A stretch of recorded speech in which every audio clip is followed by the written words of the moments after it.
2025 সালের আইপিএল শুরু হতে এখনো প্রায় 6 মাসেরও বেশি সময় বাকি, কিন্তু তার আগেই 2025 আইপিএলকে নিয়ে একটা বড় নিউজ আজকে সামনে এসছে।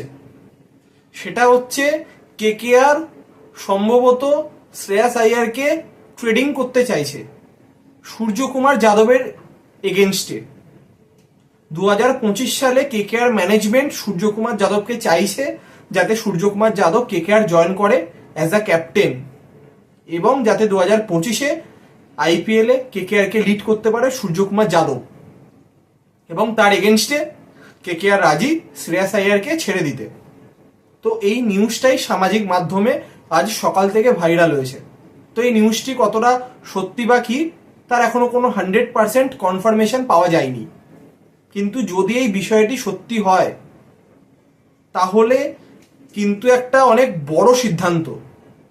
তার কারণ 2024 সালে কেকেআর আইপিএল জিতেছে 10 বছর পর। তো সেই আইপিএল জয়ী ক্যাপ্টেন হচ্ছে শ্রেয়াস আইয়ার।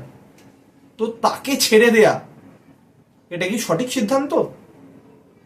সেই নিয়ে দর্শকদের মধ্যে একটি বিবাদ তৈরি হয়েছে, Suryakumar Yadav fans versus Shreyas Iyer fans.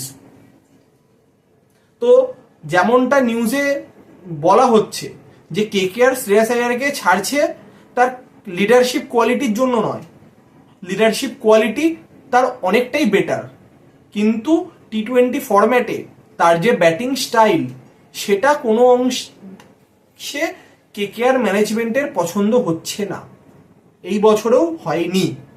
তো সেই কারণেই কেকেআর চাইছে কোনো অ্যাগ্রেসিভ ব্যাটসম্যানকে ক্যাপ্টেন করতে।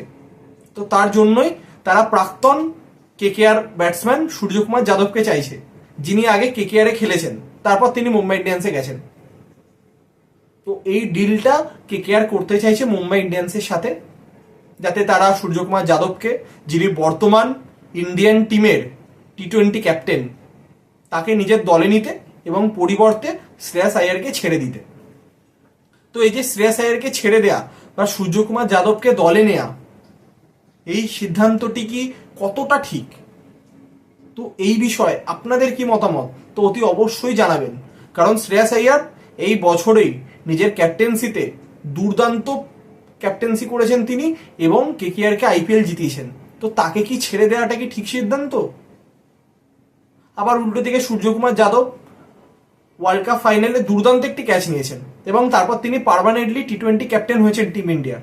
তো তার জন্যই তাকে দলে নেওয়াটা কি সঠিক সিদ্ধান্ত? তো এই বিষয়তে আপনাদের যা ব্যক্তিগত মতামত তা অতি অবশ্যই কমেন্ট করে জানাবেন, এবং যদি ভিডিওটি ভালো লাগে অবশ্যই বন্ধুদের সাথে শেয়ার করবেন।